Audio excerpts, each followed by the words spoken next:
Have you ever heard of lack of money is a little bit of a problem? You know what? Lack of money, it's never, ever a problem. What do I mean by that? Lack of money is simply a symptom of the problem, but it's not the cause of the problem. What the problem really is lack of skill. Have you ever heard stories of lottery winners who suddenly have a windfall of money coming into their lives, millions and millions of dollars, only found themselves a few years later broke, bankrupt, actually sometimes worse off when they were financially?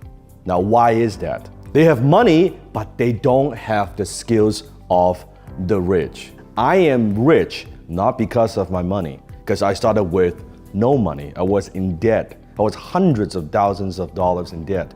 I am rich because of my skills. So today I'm gonna teach you the 7 skills that I have mastered. The 7 skills that I believe you need to understand and master if you want to be rich. Now, as I go through each skill, I want you to ask yourself the question and comment below and rate yourself from a 0 to 10. 0 being like absolutely horrible, like you suck, and 10 being world class. So here we go. Skill number 1, the ability to talk to customers persuasively.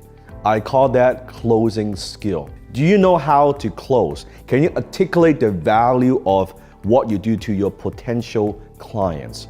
Do you know how to ask powerful questions that compel people to buy? Are you comfortable talking to strangers, presenting your ideas, demonstrating your product or service? Closing skill, I believe it's one of the most important, if not the most important skills you need to master if you want to be rich. When you're talking to customers, you're closing. When you're talking to vendors, trying to persuade them to give you better terms, guess what? You are closing. When you're talking to your employees, you are closing. So that's skill number 1. The number 2 skill that would make you rich, and that is the ability to speak to groups. I call that public speaking skill. You see, do you know the number 1 fear that most people have in life? It's not snake and it's not even death. The number 1 fear that most people have is public speaking.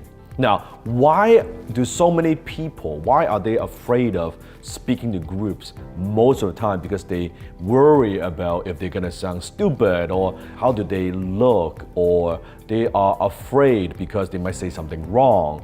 All these things, but you look at great leaders, almost all great leaders, they're all great public speakers, such as Steve Jobs, right? Such as Tony Robbins, Warren Buffett. One of the skills that changed my life is public speaking. When I joined Toastmasters years ago, because I wanted to improve my English and also reduce my accent, and I was improving myself through public speaking. I developed confidence, self-confidence through public speaking. So ask yourself, are you afraid to speak to groups? Do you know how to present your ideas to groups? Can you communicate with conviction and certainty? Can you interact with your audience? Maybe you get sweaty palms. Maybe you were like me in the beginning, like your face would turn pale, right? Your knees would be locked. That's okay. It is a learnable skill. But in order to be rich, public speaking is one of the most valuable skills that you must master. The third skill that will make you rich, and that is the ability to communicate with words in print, or what I call persuasion in print. I refer that as your copywriting skill. Now notice I said copywriting skill. Now copywriting, I'm not talking about being all grammatically correct, although it's good to do that. But I'm not talking about what you learn in school, the academic writing. I'm talking about communication. I'm talking about maybe it's your webpage, your video. I'm talking about your email. How do you communicate with the written words? Now, why is this so important? Because in day-to-day communication, the emails you send or the social media posts or the agreement, the contract, your LinkedIn post or your blog, a lot of that is written communication.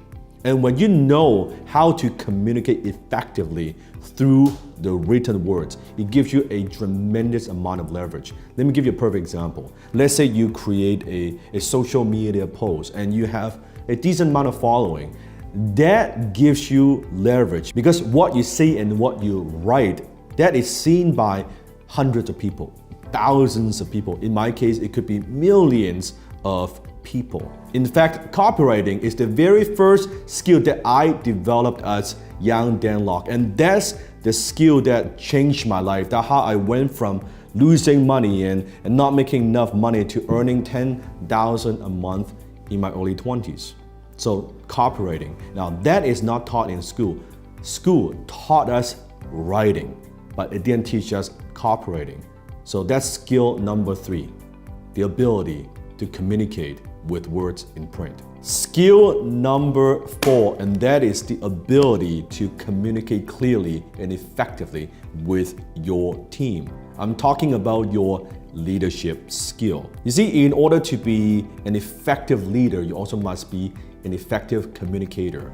Do you know what the vision it is for your company? And are you communicating that with your team members? Do you communicate clearly the vision to your team? Do you know how to create a good culture within your organization? You see, all that is leadership skill.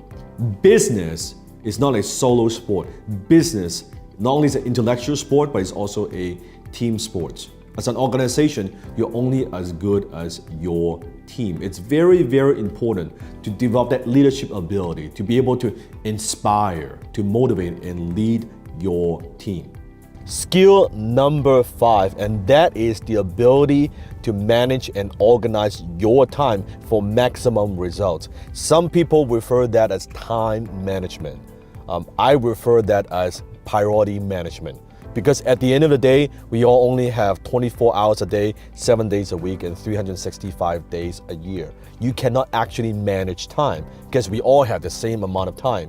However, what you can manage is your priorities. What are the important things you got to focus on? What are the important things that would move the needle, that will help you move closer to your goals? The problem is school never taught us how do we manage our priorities, right? You're doing your homework, you're taking exams, you're taking care of your family, you're doing a bunch of different things, but most people, we never take the time to slow down and look at what we do and ask ourselves, okay, why am I even doing this at all? What is the payoff of these activities? We never ask ourselves those profound questions. And at the end of the day, priority management really is self-management.